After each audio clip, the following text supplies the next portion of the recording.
Hello and welcome to Arts and Entertainment. With Chris and Randall. I'm Chris. I'm Randall. And welcome to the show. If you are new or not new to the show, always ask to start the show by saying, please like, subscribe, comment. Your comments always are very helpful. Randall, if people want to reach out to us, what's the best way to get in touch? Our Facebook page is a good place to just leave a comment. You can always message us. Check out our website, chrisandrandall.com. Yeah, that's the best. Or, again, I do read those Facebook comments. I should be reading the YouTube comments. I'm not that good. I'll be blunt and honest with you folks. I should have been better with that.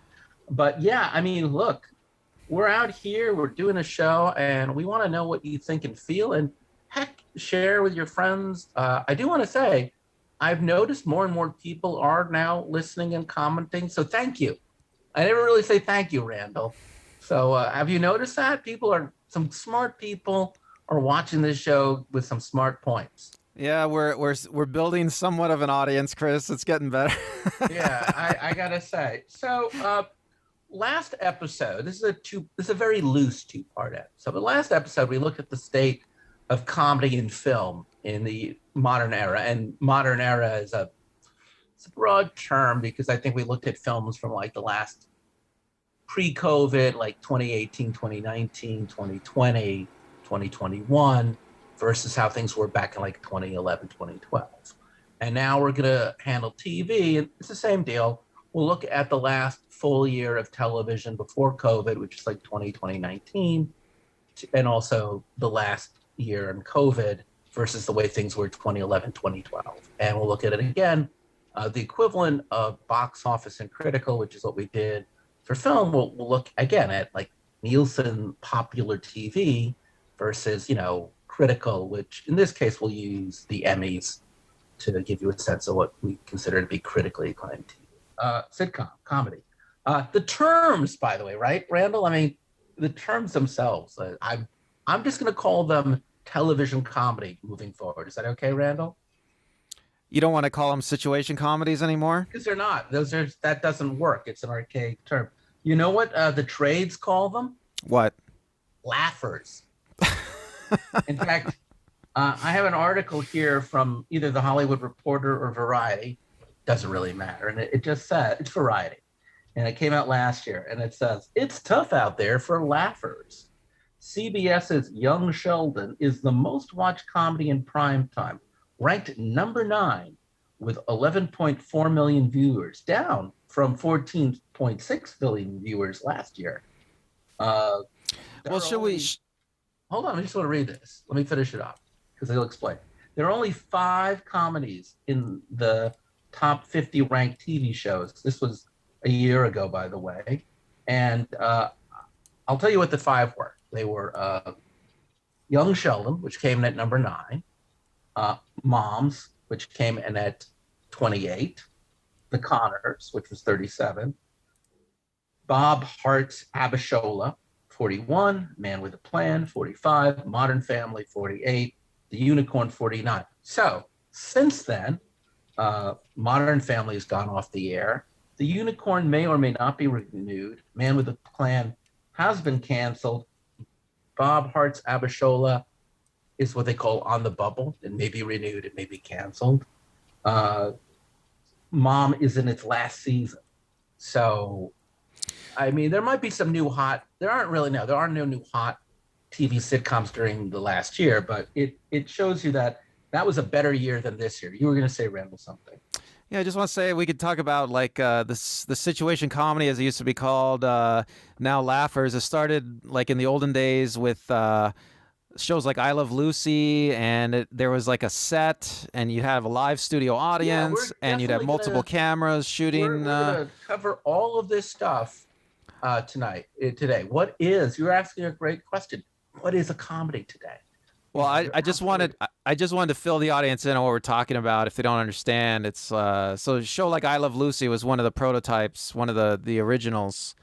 Absolutely. And now we're up to The Office and Curb Your Enthusiasm and Big Bang Theory and Young Sheldon and stuff like that, right?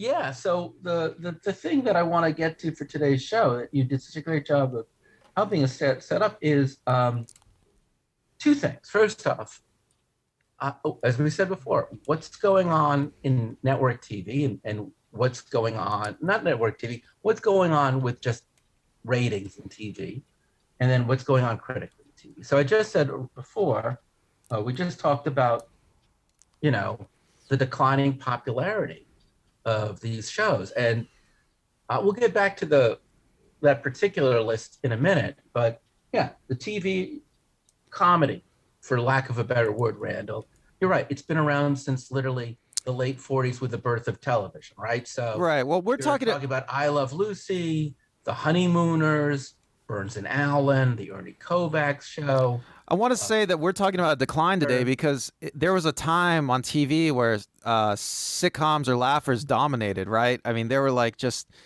tons of sitcoms every year, right? And what we're talking about today is how 10 years ago, there were, like, again, here's what was in, just, I'm going to read you what was in the top 9, not even the top 10. Okay, so you had 4 sitcoms that were popular. Yeah, so literally you have, so today you have 5 sitcoms in the top 50. But if we go back to 2011, 2012, you had 1, 2, 3, you had 4. You did 4 sitcoms in the top 10. It was Modern Family, 2.5 Men, Mike and Molly, and Two Broke Girls. That's the top 9. Okay. So in this past decade, just like comedy has fallen off from film, comedy has really fallen hard from TV. So, Randall, I guess if we just admit that there is a crisis, there's a decline of popularity. I guess, yeah. You said to me before we started the show, you consider this to be a good thing for creativity. Please explain. Oh, well, okay. I guess I have this overarching theory of the arts when a medium, say like television, becomes mainstream, you get this pressure for the creators and the networks or whoever's producing the content to create content that'll appeal to everyone. So you get like a sort of calcification, a sort of the content stops evolving and it stops experimenting because there's no more financial room for that sort of thing. And it isn't until the medium starts to decline, that is, lose its audience. See, network TV is definitely in decline right now in terms of viewers. It's not until a medium is in decline where you get like a lot of experimentation, and you get experimentation on the front end as a medium becomes more and more popular. Okay, so you look at early TV, you had the same thing. I Love Lucy was really an experiment in a lot of ways. I guess I won't go into it right now, but on the back end, you get much more interesting experimentation, I think, because what happens is there are just more resources. There's an established industry. There's an established way of doing things. There's a lot of the money is there. So creators, even though they're getting a lot less audience, they have a lot more room to experiment now. And because they're fighting for scraps, in terms of like declining audience, they can they're allowed to experiment more, because they're going after smaller audiences. So you saw this in the theater, I believe, when television hit. You saw this in cinema when television hit. Television came in and stole audience away from a lot of different mediums. Actually, theater, it might be better to talk about radio. When radio comes in, you see theater turn from like a real mass medium, I feel. Like Broadway is a perfect example of where theater used to be. But radio comes in, you see the theater change from Broadway to something more experimental. So you see all over the country, you have more experimental theater. I mean, improv comes out in the 70s. You see a lot more, I don't know, the 20s and 30s, I think, were a real heyday for experimental theater, I would say. And that's because of radio, because suddenly this very successful medium, radio, or no, very successful medium theater became eclipsed, and you still had these large theaters, with large ensembles, and they had resources, and they put together amazing work that today people study, and kids study in their English classes, right? You're talking about stuff like Sartre and what is some good experimental theater, would you say, Chris? But anyway, that's a different subject. There's a lot of experimental theater. We'll definitely, you're right, we should do it. But you're getting to But all the experimental theater, it comes out of this era of what I'm talking about, right? The decline of the medium. Point, which is that, and you can see this with photography and painting, all the way back in the 19th century, which is that's a great example. Once a medium captures reality, captures convention very well, you know what? I'm going to have fun. I've been wanting to do this ever since we started this show. And I'm going to take what you're saying and put it as a Hegelian dialectic. Yeah, do it. Which is to say, we have in the established medium, which is the thesis, right? The standard in which everything has been established. Then you have experimental, or just a difference, the antithesis, whatever is its opposite. And then they merge together and become a synthesis. And it is this constancy of thesis to antithesis to synthesis in which the art form, in this case, television comedy, evolves. So let's take what you just said and use that as a guiding thought as we go over the next several points on tonight's show. I think really that will be the theme in which we explore the show for the rest of the show. So what to me is a great physical example of this explicitly is the difference between the most popular comedy, I'm just going to call it a comedy on TV, on network TV, most popular comedy in America back in 2011, 2012, Big Bang Theory, and the most popular comedy in 2019, 2020. And I want to use that because I feel like it's not fair to use the following year because I feel like COVID kind of disrupted too much of TV production. But you look at that, that's young Sheldon. So for those of you who are not familiar with those two shows, let me just briefly say Big Bang Theory and Randall. Did you ever watch Big Bang Theory? I didn't really watch it. But are you familiar with the show? I think I might have seen it. Yeah, I've read about it. I've seen an episode or two. Yeah. So I watched the show. It is about these scientists who live in Pasadena and their friends and their girlfriends and all the crazy hijinks they get into together. It's it's the kind of comedy, it's a buddy comedy, kind of like Friends or How I Met Your Mother. I once took a class in sitcom writing, and the executive from NBC said it's defined this kind of a show as what he would call Friends at the time. It's a sex-based show, meaning sex drives the comedy of most of the episodes. And on that ensemble show, one of the characters was named Sheldon Cooper, played by Jim Parsons. Sheldon is this genius who may have has Asperger's, though that doesn't really exist. But he's blunt and highly intelligent, and he has no kindness. He just says what he feels. He's a great comedic character because he just says he says what you would like to say, but you're afraid to say, and he's always the smartest guy in the room. So that's the traditional three-camera sitcom. It was produced by a guy we're going to be talking for the rest of the show named Chuck Lorre, who has been producing sitcoms all the way back like to Night Court in the 1980s. This is really the most important producer of television comedy today and has been in our lifetime. And, it's the kind of show where I say something, then there's a setup and a punchline.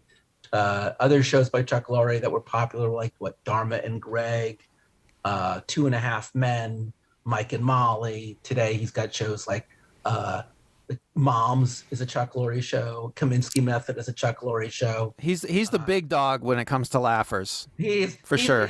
If you're listening to this show or watching us right now, you've at least seen 3 Chuck Lorre shows, and you probably liked at least one of them. He's just we'll do a show on Chuck Lorre at some point, I hope. But the key behind this is young Sheldon is about that same character, Sheldon Cooper, but it goes back to, it's like a prequel. And it takes place, I guess, in the late 80s, early 90s, where he is 10 or 12, and he is in high school because he's a genius living in a small East Texas town. Full disclosure, I'm actually friends with one of the actors on that show.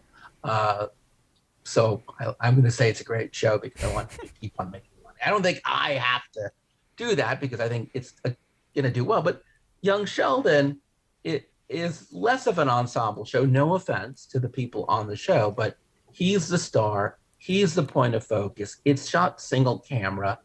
It does not have a laugh track. It is not about having sex. It's about family. And if you ever watch, not the perfect example, but you ever watch The Wonder Years? Yeah, I watched it. So Jim Parsons, who plays older Sheldon, does do some voiceover work on the show, just like Daniel Stern did for young Fred Savage. So you do have the framework of a guy reminiscing about his past, telling you what's going on. And the comedy is certainly a lot softer. It's probably actually the softest comedy I've ever seen from Chuck Lorre.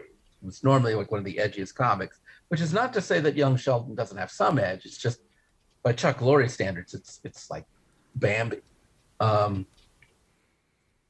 So that evolution of what makes a popular sitcom today, I think there's a lot to be said. One of the things that I want to say about Young Sheldon, and I think this is the thing that you're really talking about, is about 10 years ago, the big shows that we just mentioned, many of which are by Chuck Lorre, such as Two and a Half Men, Mike and Molly, Two Broke Girls, not by Chuck Lorre. A lot of those shows really were being driven by who's going to get laid tomorrow or who's going to do well tonight and other kinds of adult issues. Whereas if you look at what's popular now, Young Sheldon, Mom, The Connors, even Modern Family and Man with the Plan and The Unicorn, the only show that I mentioned that's really about two people dating, it's more of a relationship show, which I always still think falls into sex comedy. It's Bob Hart's Abishola, also produced by Chuck Lorre. So we talked about this before, Randall. I'm going to ask you this question again. In film comedy, family is just kind of really taken over mainstream comedy. Why do you think that's the case also in network comedy? Why has family become so dominant? Well, I mean, there are some obvious reasons, like they're trying to appeal to families. They're trying to appeal to the kind of viewer that has a more traditional family. I mean, it's advertiser friendly. I mean, you make a show about some wacky, edgy kids living like some kind of bohemian lifestyle. You're not gonna get much advertiser support for that kind of show. So yeah, family comedy it's been a staple of television for years. Do you think it's also because we're an aging society and comedy, like up until 10 years ago, younger people, those 25, 35-year-old people who would buy cars and insurance and soft drinks, do you think they're not that same generation, the millennials or the Gen Zers, today's young people? Do you think they're just not watching as much TV as before on network? Well, if we get into talk about demographics, yeah, sure, everybody's watching less of everything, but everybody's watching more of everything in a sense. Everybody's watching less of everything. I'm literally going to read this to you. Among adults 1849, the performance of TV watching has gone down. So 10 years ago, more people ages 18 to 49, by the way, congratulations, you're still a young person, were watching TV. So I would argue that family shows are technically, certainly the ones we're talking about, they're intended for people who have children or people who are children. And that tends to be somebody more post 35, somewhere between that 35 to 49 demographic of the 18 to 49 demographic. So I would argue, and you got parents, I got a mom, you got a mom. Mostly older people watch network TV. Yeah, the average age is usually like in the 50s or so. Can't remember now. The CBS, which is the most popular network, their average age now is in the 60s. Okay. Like, I'm just going to be blunt. Like, if you hear about a show that's a comedy that's popular on the network, I normally hear that from my mom. Yeah. Well, the baby boomers are getting older, and they Yeah. grew up watching TV. They grew up watching sitcoms. This is their format. I mean, see, And I people don't also, understand. Like I yeah, want to say, like in the '70s, especially in the '70s, like you would see like on like NBC, ABC, CBS, you would see like back to back sitcoms in prime time for a lot of evenings. I mean, the hour drama would come on at like 10, wouldn't it? yeah. I was 8 to 10 was just nothing but sitcoms. And you're also right that the actors I just mentioned on the network shows from 10 years ago that are working today, young Sheldon, that was anybody who, 10 years ago, that was a young person watching Big Bang. Uh, Mom stars Anna Faris, who had a great career in comedy 10 years ago, and what's her face from The West Wing, which was popular 10 years ago. I'm sorry, I should have remembered her name. She's a great actress. The Connors, right? Like if you grew up in the 80s and early 90s watching Roseanne, by the way, that is a good show. Yeah, well, Uh, that's a great example of what you're talking about, the Connors. yeah, So they yeah, bring Roseanne for the young kids. Roseanne was like uh, it was kind of a groundbreaking show. It's kind of a show that a lot of people remember. It was groundbreaking for the way that it depicted, let's say, working class people in a yeah, yeah. sitcom, and so they bring it out of mothballs because they're trying to chase not a different audience, but the same audience that remembers that show. And I'll say this much to its credit, it actually acknowledges that fact in a very hard way. It's the best show to ever pick up 20 years later because nothing good has happened.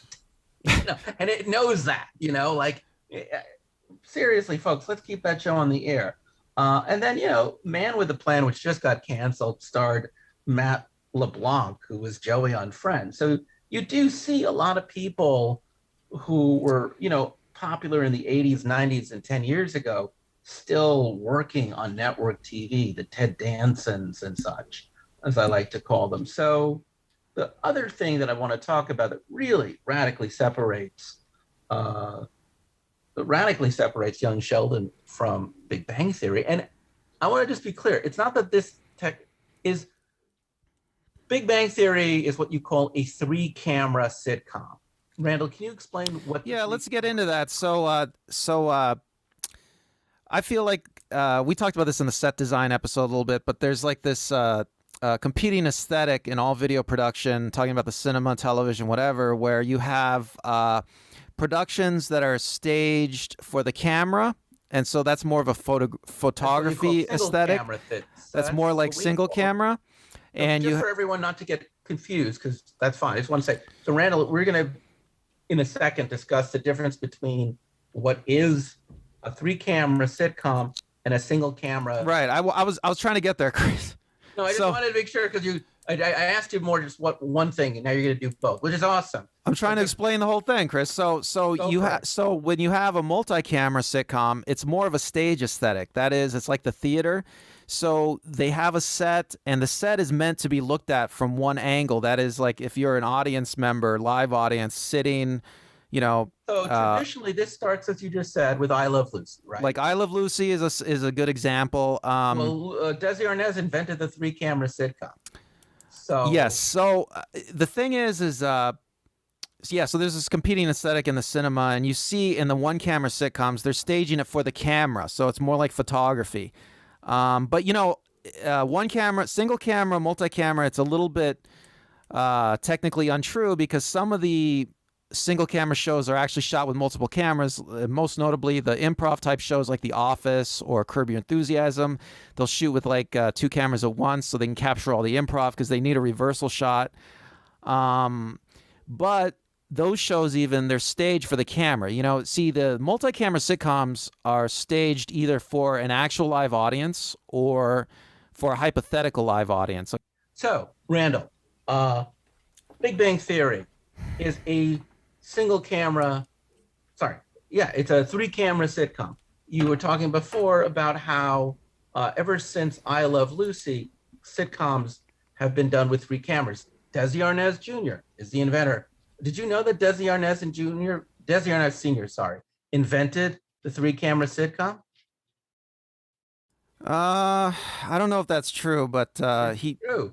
he He def he definitely he was the first to come up with the idea of shooting it simultaneously on film and through the television cameras, because at the time the technology of television only allowed you to broadcast simultaneously as you're shooting the show.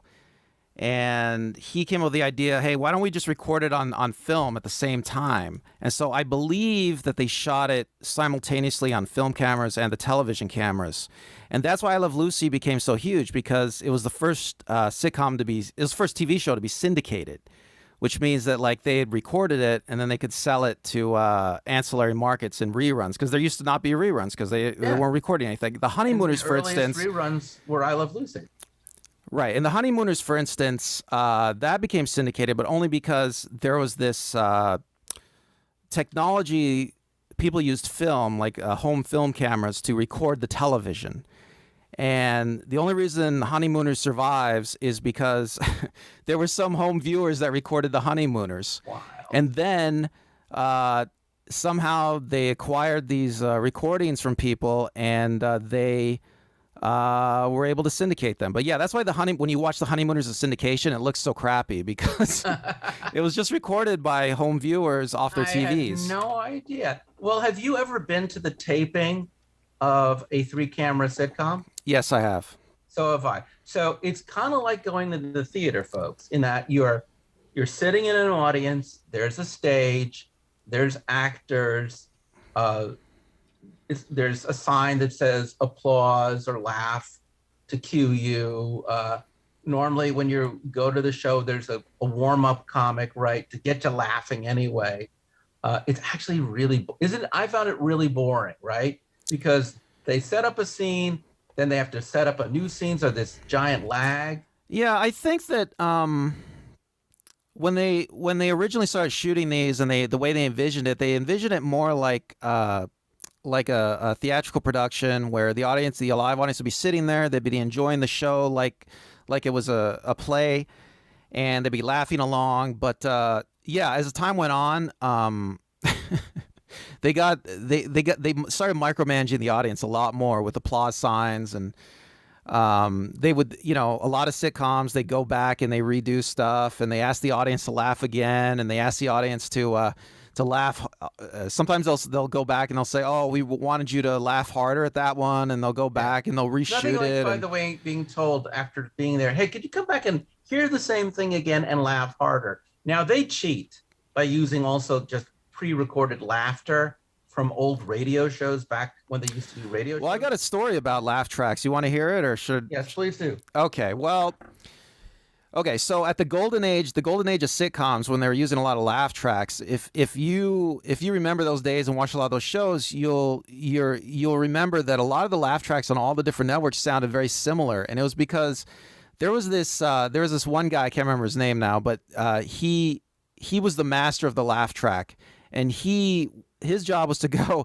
He developed a job. He was an electrical engineer, and this is pre-computer, so he developed some kind of device that it was literally like a giant black box, and it had all these different snippets of audio tape in it, and he would push different buttons and he'd get different effects, and he had all these different canned laughters inside this device, and he'd go from studio to studio sweetening all the laugh tracks. So that's why, like, when you listen to these old shows, you can hear the same laughs over and over because of this guy.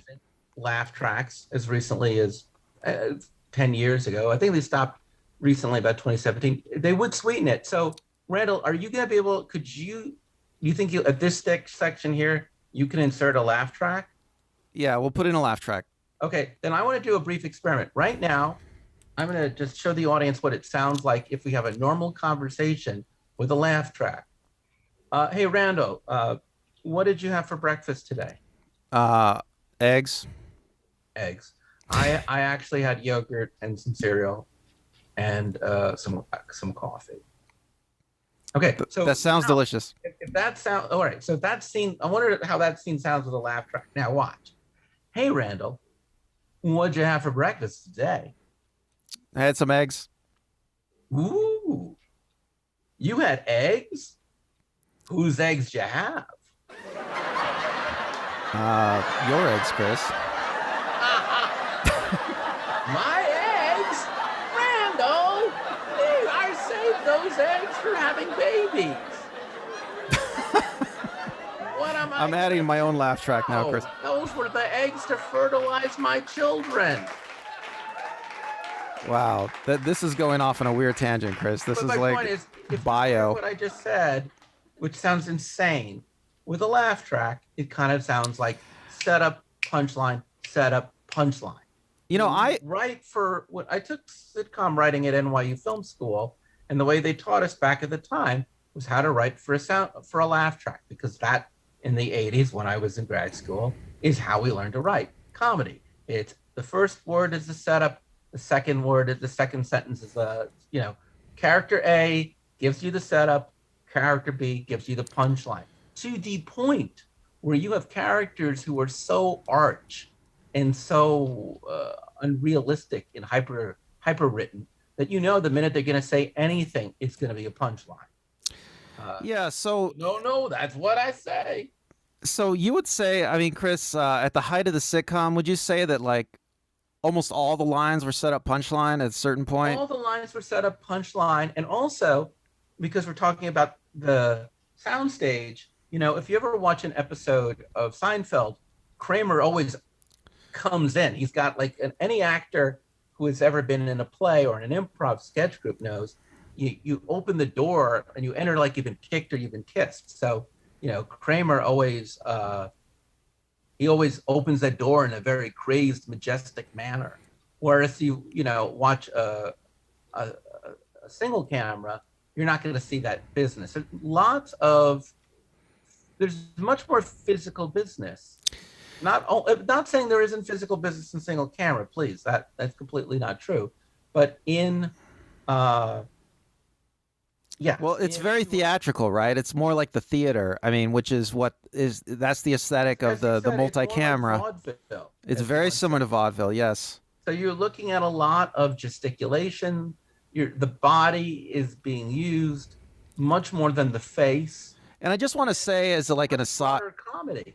Right. I just want to say, like, as a little factoid here, that a lot of those sitcoms in the golden age, there was a lot of vaudeville performers who went into sitcoms. I mean, so Lucy and Desi are like a great example, actually. Yeah, the first generation of comedy actors on television all came from vaudeville. Right. So they used those skills. They recreated their stage performances in vaudeville, or in the sitcom. Which means that comedy in general, until you get later down, there were some clever comedies, but the majority of popular comedy for the early era of television was pretty broad. You get to the 70s and then you get to some wonderful, well-written, smart stuff. And that will be another show. But here's the deal.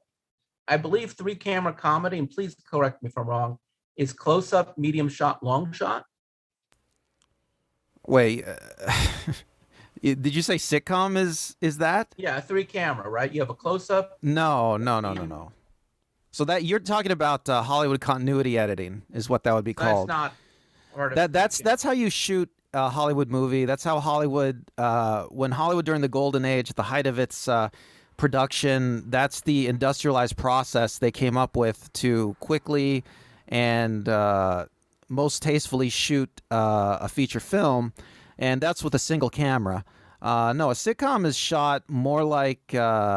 You do have three cameras, but you only have three cameras because you're trying to capture the action simultaneously from three different angles. So the cameras are fixed. They don't move.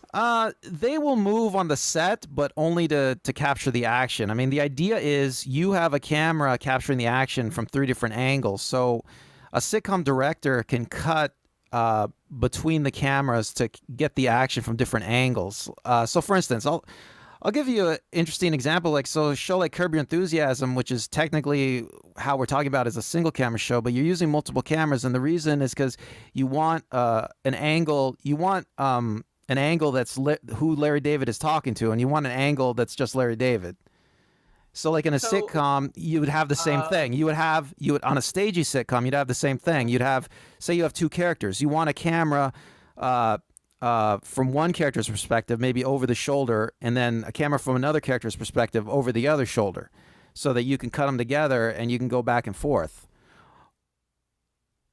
Okay, so yeah, you obviously, if I'm on a stage acting, I don't want to bump into the camera, and therefore the cameraman has a limit to how much mobility. Those are big cameras the too. The cameras are generally like a stand-in for the audience on like a traditional sitcom, because it's like a stage aesthetic. The cameras are positioned directly in front of the audience because the cameras are standing in for the audience. I mean, that's the idea. It's very stagey. Whereas on a single camera, it's much more like film. Well, yeah. The single camera. Well, I would say it's more like photography, but yeah, definitely like more cinematic. I mean, there is no hypothetical audience. I mean, if you watch a single camera sitcom, okay, so for a good example of this is like that '70s show. There was like they would always do this shot where they would put the camera on a table, a round table, and they would turn the camera around to look at the different people at the table, like real quick. Everybody would do a little joke, a one-liner usually, and there's no hypothetical audience watching that table, because if there were a live audience watching that table, they would only be watching the table from one angle. But because you're just staging for the camera alone, you can put it on the middle of a table and turn the camera around and get different angles all from this central position. I mean, you'd never do that on a traditional sitcom. Was that '70s show a single camera sitcom? I thought that was a three camera. You know what? There are a lot of shows that are a mix. So that '70s show, I think, was a mix. There were single camera sequences, and there were like traditional sitcom. But like one, as you said before, Modern Family, The Office, that's what is. Yeah, so those shows don't have an audience. They don't shoot them thinking that there's a live audience sitting there watching the show. Like for instance, old Hollywood. You have like on when they would build a studio in old Hollywood, you would have these giant hulking cameras, and you watch an old Hollywood production. The camera usually doesn't. The camera's almost always at eye level, and it's almost always looking at this fake set from one angle. Okay, and so it's very stagey. It's very much like a theatrical production. But then you get into something like Citizen Kane. Orson Welles and his Toland, I think his cinematographer was. They became famous for Citizen Kane partly because they tried to break out of that theatrical aesthetic, and they tried to move the camera onto the ground. They tried to move the camera up high. So yeah, I mean, So to be really clear for folks who are listening, single camera comedies have been around for a while, and The Office was, well, Malcolm in the Middle was certainly one of the early, most popular ones, but then The Office hit it really big, and they used what was called mockumentary style. And then right after The Office came Modern Family, which hit it big. And again, this is like 2005, 2009, and the way they got away with it is they not only did it with a single camera, but they also did it under the frame that they're being done as a documentary, which kind of parallels at the time the popularity, as you said, of reality television. So you have all of these scenes where characters are deliberately breaking fourth wall, having a conversation like they would on a reality show with an off-screen interviewer. yeah, I think in reality TV they call that testimonials, and they'll just have a character after they shoot something. They'll have a character just sit on a chair and talking to the camera and talk about how they felt about what they shot, and that's just a cheap way to get some extra footage they can cut in. And they use that on The Office and a couple other shows, but The Office especially, Modern right? Family. Yeah. Well, it's used to deliver the humor because, like, this is what I said, but this is what I really feel. And it gives you alternate perspective, which is always very funny. But it really also explains that the language of comedy in single camera is not just punchline setup, it can be more visual. Everyone in The Office would always go, by the way, if you're listening, I just looked at Randall like, what the hell is he saying? So there's certain kinds of styles. Now, again, 10 years ago, this was already a popular medium, but I think today it's completely eclipsed it. A completely different thing when I look at the list of actors nominated for comedic performances 10 years ago at the Emmys versus today. So like 10 years ago, the best comedic actors were Lena Dunham, Julia Louis-Dreyfus, Tina Fey, Zooey Deschanel. Edie Falco, Melissa McCarthy. Uh, Men were, let me see what I did for men.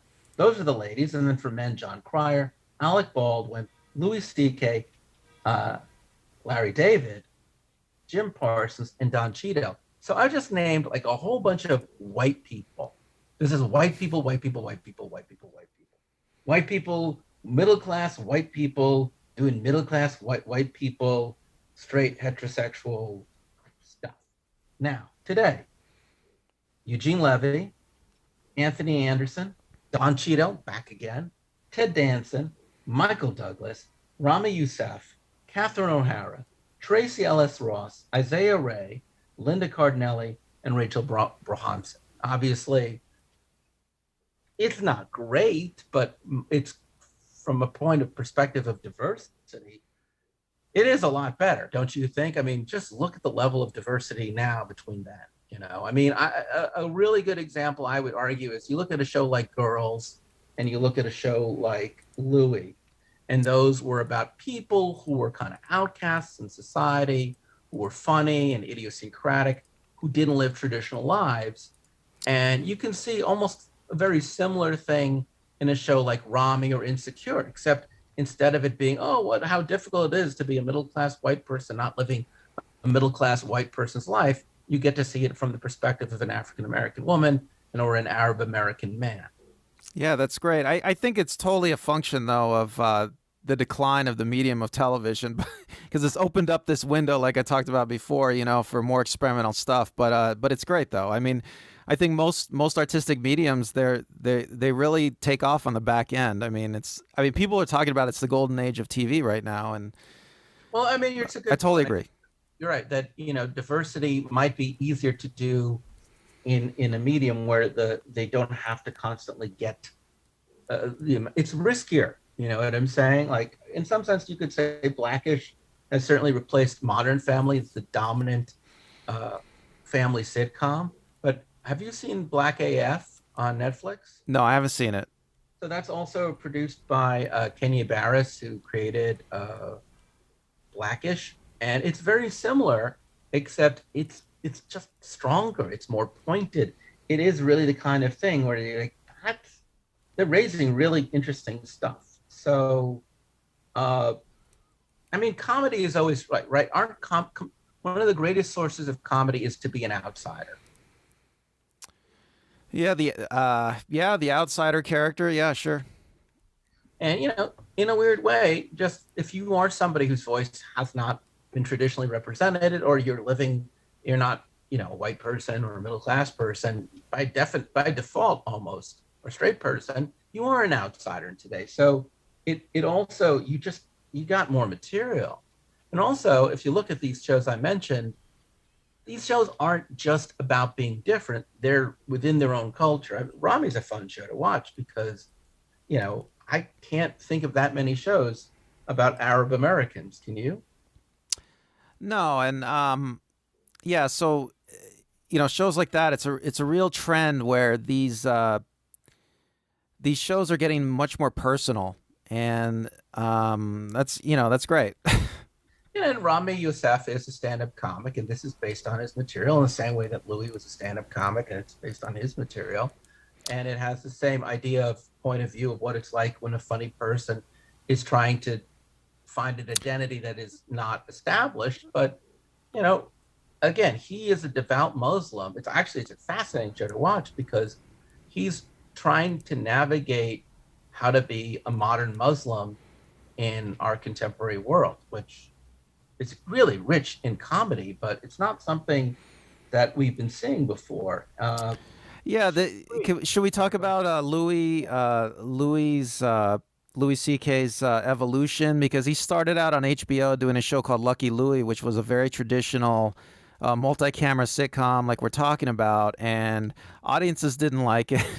It didn't do very good, and after that he decided to do a deal where he would now Louis was a professional videographer from a long time ago. I think he did sporting events, so he understood editing and shooting. He understood everything, and he wanted to do a show that would be very personal and very cheap. He'd do all the directing and editing, and he made a deal where he was extremely underpaid, in comparison to some other things his contemporaries were doing. But he did everything himself, and he made a very personal show that was Louie, and it was very popular until he was Me Too'd. But that really showed the potential of where you could go with single camera. You could Yeah, take your camera anywhere, and yeah, go ahead, Chris. no, I was just going to say, well, what you're talking about is I'm going to tie it into even more stuff, because also I think that's true for Lena Dunham in Girls and single camera, is that when we go back 10 years ago, we're really looking at networks and HBO. And networks and HBO is the only, yeah, Louis is FX, but it's when FX was just kind of nascent at the beginning of its career for doing. John Landgraf, another person I've met in real life, was the guy who greenlit that. And it's Sunny in Philadelphia. He came from NBC, but he was really a man ahead of his time. But in general, when you look at the shows that were nominated in 2011, 2012 for best shows on TV, you really just have the network shows and the HBO. And HBO has a very particular sensibility. Networks have a very particular sensibility. But today, Netflix, Hulu, FX, Amazon, you have all these streamers and other cable outlets with differing sensibilities. And I feel like there's a real switch, because network is always about ad, right? It's always about getting a demographic that will buy something. Whereas if you're doing a streamer or even a cable thing, you're much more about subscribers. Either you want to retain or you want to attract. Well, I believe, network TV is totally reliant on advertisers, but the even basic cable, even though it has ads, they have subscriber fees. Yeah, and they're making really their money on subscriber fees. And I think FX is the only one, and Hulu are the only of the two that we've mentioned that have commercials, whereas Amazon does not have commercials. Netflix does not have commercials. And they're keeping people like HBO, which is also subscriber based, fighting for its life. What's my point?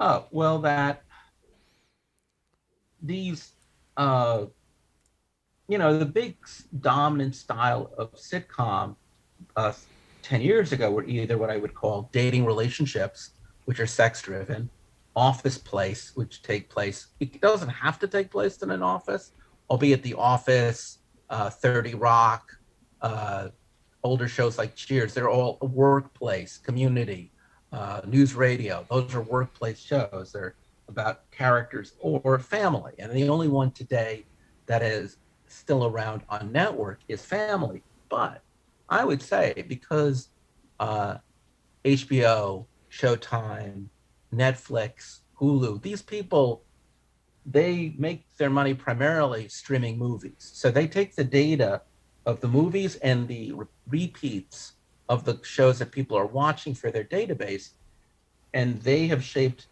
the following genres that I think are very distinctive to contemporary non-network TV, which is character exploration, action comedy or satire comedy.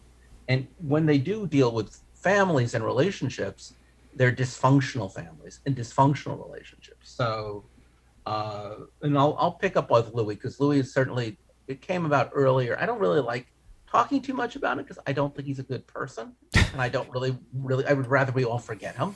But he's essential to this discussion, so that's why I'm talking about it.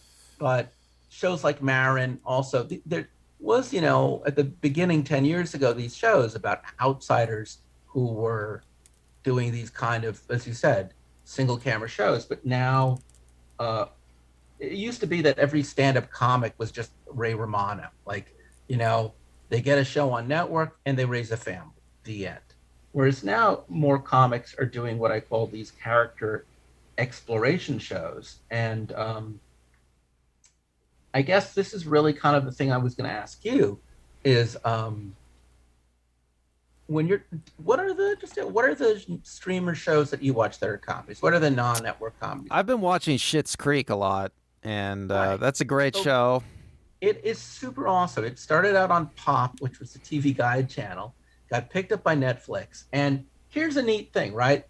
Even though he was not nominated for Best Actor, which I think is weird, Dan Levy, who plays David. I forgot. I can't remember. David David Rose. Rose, yeah. Thank you. He's bisexual. Um, we know this because he doesn't even define his sexuality. He sleeps with one female character and then it doesn't work out. And he finds a guy and they fall in love and they get married. But to my knowledge, they never ran a single episode dealing with being gay or being bisexual. It was just an accepted fact. And everything he did regarding that was just, okay, this is who I am. There was no it's no special episode gayness. Yeah, you're right. It dealt with I don't know. I guess I'll say the gay experience or the bisexual experience in one of the best ways I've ever seen in media. I mean, So it was so matter of fact. right. I'm not. I wouldn't consider myself gay or bisexual, but I would say it was great. It was very well done. So this is an interesting thing because I can hear it in my brain saying, well, if I was a conservative, like, well, the reason why it's harder to do comedies today is you don't know what's offensive. And like, okay, that's true. But this goes back to a lot of things like comedy, whether it's in any medium, can never really stay in place. The minute it becomes static, that's exactly right. If comedy slows down, I believe, then stuff that we thought was funny years ago, we realized that's not funny. And a great example of this to me is the new Tina Fey show called Mr. Mayor. Have you seen it? No, I haven't seen it. So again, Ted Danson, who just came off The Good Place, which was a groundbreaking show, did a great performance, has been doing great work solidly since Cheers. He plays the mayor of Los Angeles. He's a former billionaire with a 16-year-old daughter who he's trying to impress, even though he's in his 70s. Don't do the math. He's teamed up with Holly Hunter, who's some sort of liberal hippie who's fighting for the truth. Bobby Moynihan plays his lovable assistant who gets caught up in it. And every episode is about, either him trying to win over his daughter or all the workplace hijinks of running, being mayor of Los Angeles and being on his team, kind of like Spin City. Kind of like 30 Rock, too, by the way, because that was about a similar dynamic where the Tina Fey character would be like the Holly Hunter character and the Alec Baldwin character would be like the Ted Danson character. She's running a show and he's a network executive. And there's other funny side characters. And 30 Rock was a really good topical parody of network TV 10 years ago. And I thought it was just some great stuff. It's trying to do that again in the middle of a pandemic, in the middle of a time where race relations are bad, in a time where our police are getting into all sorts of violence. I mean, it's like a science fiction show. You know what I'm saying? It takes place on a whole other planet. It's the most irrelevant show on TV today that considers itself to be relevant. It's interesting you should say that because I remember reading this great book called I think it was Glued to the Set, and it's kind of like a real scholarly academic investigation of the way certain television shows influence society. And in the section about the Beverly Hillbillies, the author made the same point or a similar point. The Beverly Hillbillies was an extremely popular show all throughout the 60s. And we think of the 60s today as a volatile era, civil rights movement, lots of riots in the streets, and yet the number one show on TV has nothing to do with any of that. So, I mean, in a certain way, TV is kind of like viewers sort of seek escapism, perhaps. But it's not escapism. That's the difference. Young Sheldon takes place in the past. That's escapism. We go to a happy place. We don't have to deal with the issues of the day. Whereas Mr. Mayor is pretending to deal with the issues of the day, but the issues of the day of being mayor of Los Angeles during a pandemic, during a time where there's Black Lives Matter, or with issues with businesses, there's so much real stuff going on. And actually, a show like Roseanne, The Conners, spends all of its time dealing with it, which makes it, in many ways, a better show today than the show it was back in the 80s and 90s. Well, let me ask you then. It's working the opposite. Well, let me ask you then, what do you think the creators of Mr. Mayor are thinking about when they I do that? think that time has passed the production of Tina Fey and Company from what we would have considered to be a really funny what was comedy 10 years ago is just not funny today. Modern Family would probably have fallen into the same problem had it gone any further too. I mean, I think the opposite of a show that is no of a comedic sensibility that is no longer relevant is a show that is evergreen. And to my knowledge, I can only think of one show that has been on the air that's a comedy for over 20 years that isn't Saturday Night Live, isn't The Simpsons. This show with 30 minutes, a character, they do things. It's a comedy, not a animation, not a sketch show that is evergreen, and that's Curb Your Enthusiasm. Yeah. Curb Your Enthusiasm has the opposite paradigm, which is that you've seen Curb, right? Well, we've just been Yes. talking about it, of course. Have you Yes. seen it more recently? I haven't seen it in a while. Okay. I'm looking So forward to watching it again though when I do. Larry David took like 8 years off, I think, between one of the seasons. So I've been watching both really old Curb and the more recent Curb pre-pandemic. There are going to be pandemic episodes coming out very soon. Uh, And the thing about it is that Larry himself and the ensemble are incredibly consistent. You know what I'm saying? Their point of views, just like the characters on Seinfeld, are fixed. But the show is kind of like Law and Order, in that Law and Order, the investigation of the way that the detectives or the lawyers solve the crime or prosecute the crime is fixed. But they're always, just like Law and Order, dealing with the topics of the day. And therefore, Larry is always going to break a social norm. And his friends are either going to break the social norm with him or punish him for breaking the social norm. So you always need new social norms that are as current as possible to feed the show. So as long as we live in a society with conflict and a sense of what is right and what is wrong, then Larry, a guy who's constantly pushing against it, it can go on to infinity. And that's why it's really fascinating to think that when the Emmys came out 10 years ago for Best Comedy, it was Curb Your Enthusiasm, and Larry David was nominated. And then back in 2019, 2020, 10 years later almost, still nominated for, actually, it was just nominated this year for Best Actor and for Best Comedy. So that's my point. That is how you do an evergreen show. That's the genius of Larry David. So we've come to really to where I guess, to me, what I consider to be the most confusing thing, which is, and you know this, so now I can't ask you, but pretend you don't. What do you think is the most popular comedy on TV right now? The most watched comedy? Pretend I don't. Okay, I think I said it. Now just like, okay, I'll pretend like it is. It's not Young Sheldon, though it is certainly one of I the was gonna guess Young Sheldon. I don't think I know it. I forgot the already. most popular comedy is on the streaming channel. It's actually went from one streaming channel to another. So if we just go by 2020, when it was on one other channel, it was the most streamed TV show, period. It was actually the most streamed thing on streaming last year, which is The Office. That is right. A show that went off the air about 10 years ago is still the most popular comedy, single camera, by the way. So how is it that The Office seems to trump everything else that we've just talked about? Well, my guess is the improv they use in The Office. They shoot it with two cameras, so they can capture the reversal, get all the improv. Curb Your Enthusiasm is shot the same way. That's the secret sauce of both these shows, I would say. But you have a different opinion, right, Chris? Do you think it's also the escapist nature? It's like watching comfort, is what we call comfort TV. There's other shows that would fall into it, like Friends and Frasier and such. But, you know, in the office, first off, you can't be in an office right now. Not like they are, you know. It's just the opposite. Talk about not being relevant or topical. It's a world that may never come back.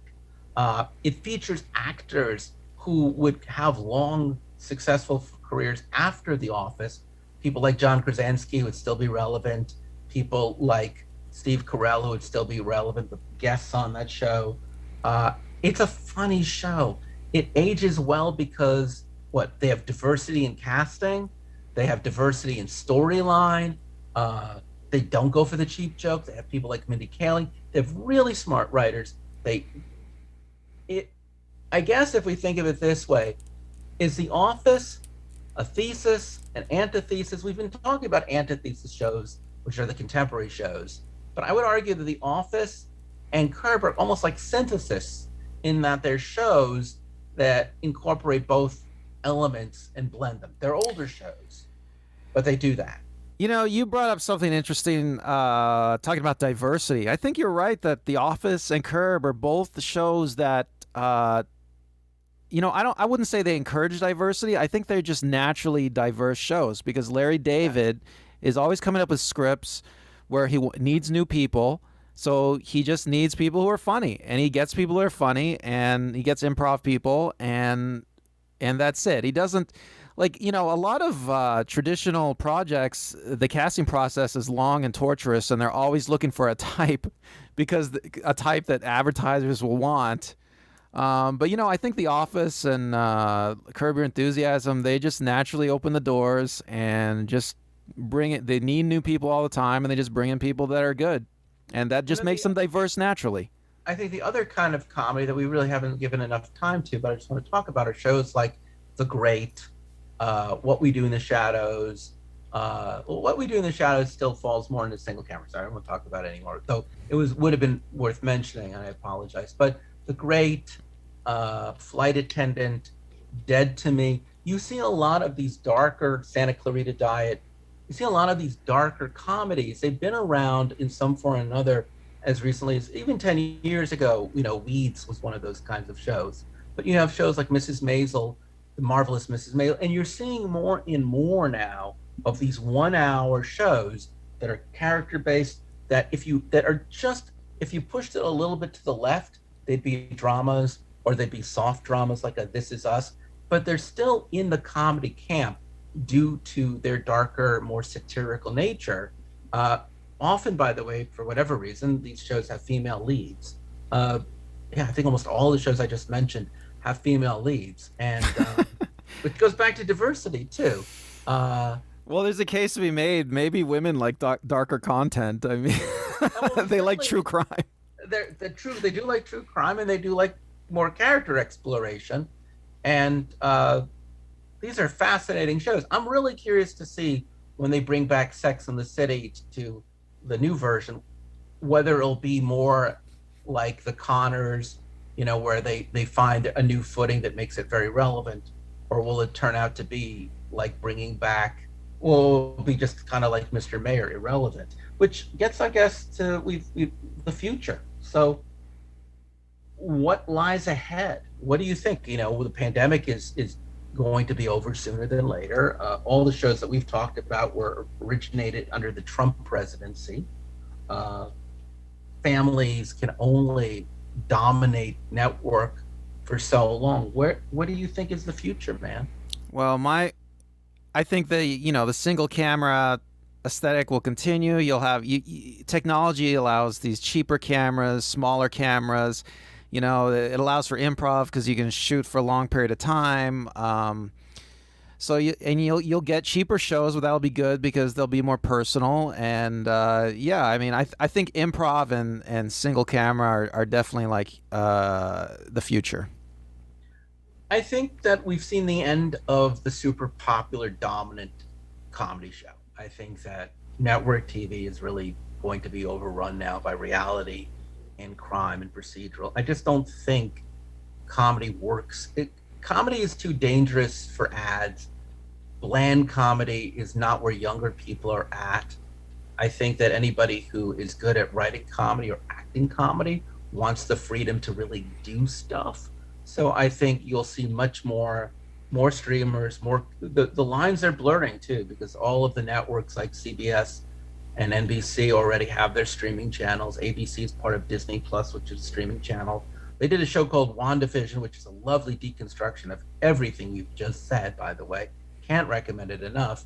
And I think what you're going to start seeing especially if you're watching, say, Disney Plus or HBO, is big budget, well written, high end comedies done on limited runs. Again, look at Kaminsky Method, which is done by Chuck Lorre. He does 8 episodes a year. He has big stars like Alan Arkin, and Michael Douglas in the leads. And this kind of big acting, big budget, shorter shows that, in a weird way, I would argue that the TV comedy has replaced the film comedy in the best sense of that word. And I really think that, I don't know when film comedies are coming back, but until they do, I think comedy will be living on streamers and cable channels doing great and boundary pushing work. And that's where I think, at least for the time being, look, folks, I know we didn't cover a lot of things. We certainly didn't cover animation. That'll have to be a different show.